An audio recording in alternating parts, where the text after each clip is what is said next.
NDA से अलग होने के बाद अगला रणनीति क्या होगा सर? देखिए, मैं कल घोषणा किया हूँ बाबा साहब भीमराव अम्बेडकर की जयंती के समारोह पर। सबसे अच्छा दिन था। बाबा साहब भीमराव अम्बेडकर जी हम लोग के लिए, दलित समाज के लिए देवता स्वरूप थे। आज वो नहीं रहते तो हम लोग इस चेयर पर नहीं बैठते। तो सबसे पहले तो उनका अपमान हुआ पार्लियामेंट में। भारत सरकार के गृह मंत्री जी के द्वारा पार्लियामेंट में बाबा साहब भीमराव का अपमान हुआ, जिससे पूरा दलित समाज पूरे देश में अपने आप को अपमानित समझता है। और ये वोट की राजनीति के चलते पूरे देश में, चाहे भाजपा हो या जदयू हो, कोई भी लोग जो बनाता है बाबा साहब का जयंती समारोह, उसको अधिकार नहीं है, नैतिक अधिकार नहीं है।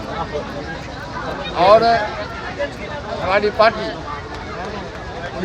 2014 से लेकर हम लोग एनडीए गठबंधन पर थे, बिना किसी कारण का, क्योंकि दलित की पार्टी हमारी है, इसलिए बिना किसी कारण का लोकसभा में चुनाव से वंचित किया गया।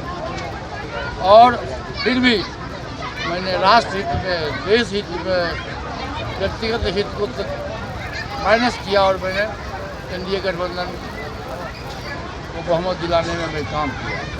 यहाँ तक कि माननीय प्रधानमंत्री जी का जो संसदीय क्षेत्र था बनारस, वहाँ में गया, वहाँ मुझे निमंत्रण मिला, मैं नामांकन में गया, मैं नामांकन में गया।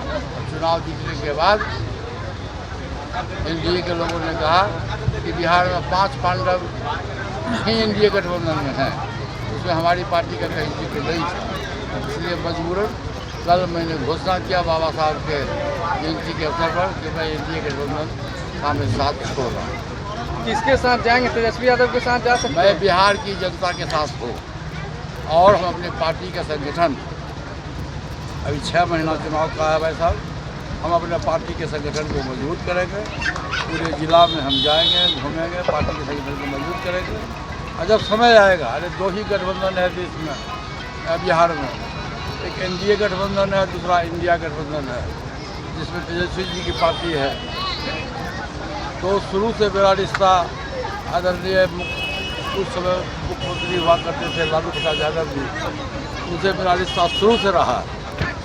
और उनके मुख्यमंत्री काल में भी उनको मंत्री बनने का मौका मिला। मैं 8 वर्ष तक उनके मंत्रिमंडल में मैं कैबिनेट मिनिस्टर रहा, इसलिए मेरा रिश्ता उनसे शुरू से है। और स्वाभाविक है कि जब हम एनडीए गठबंधन से नाता तोड़ लिए तो कहीं न कहीं किसी गठबंधन में जाएंगे ना। हमें राजनीति करने वाला आदमी कोई साधु का जवाब नहीं होता, लेकिन समय का इंतजार करिए।